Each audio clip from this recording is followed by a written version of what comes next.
Hey guys and girls, and welcome back to the channel. Today we're going to be going back and looking at my Supercoach team. Now if you've been following my old Supercoach team, which I made probably about a month ago now, was one based off little chat and pre-season reports from the different clubs. Today's Supercoach team that I've updated is going to be based off NAB Cup form and how people have been going over the past couple of weeks. Now, if you watch my first video, which at the moment has like 1,600 likes, which is amazing, and thank you for the support. This video is going to show a much updated Supercoach team. I'll go through, I'll pick out some players that are of interest to me, maybe a few points of difference that people might not have, and I'll point out my favourite players going into the new league and why I think they could be a big factor in the upcoming Supercoach year. So without any further ado, here is my team. So here's my current team. Now, if you watch the last video, you'll notice that there's a massive difference between this team and the team I posted last time. Starting from the back line, pretty straightforward. McVeigh and Smith have been talked about a fair bit.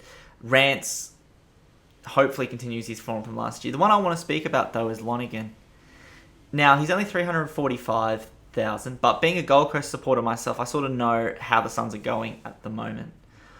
There's a bit of an injury crisis at the moment as far as Swallow and O'Meara not being able to get up at least the first 5 rounds of the season. Lonergan's going to attract a lot of ball and he's going to be scoring. I think he's going to be scoring very well for the first 4 or 5 weeks. So onto my midfield, and I've got the usuals, like I've got Dangerfield and I've got Gaza.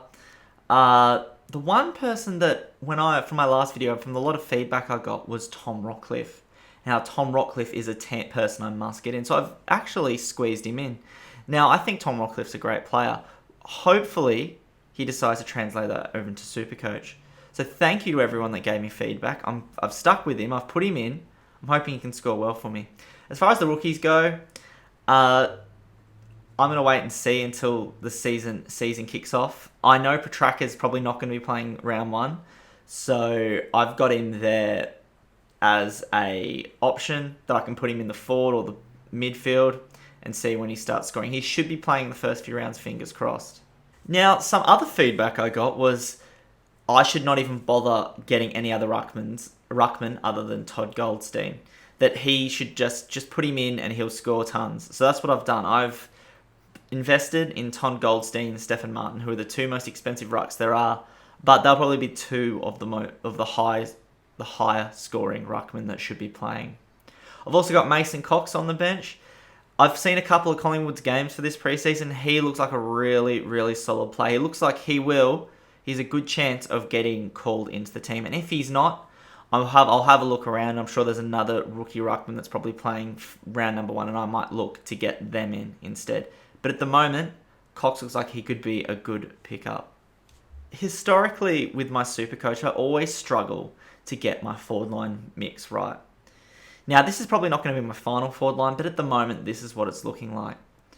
I've got Martin and Barlow and Green, who are all going to play through the midfield at some point or another, as well as playing forward. So they're probably going to score pretty big anyway.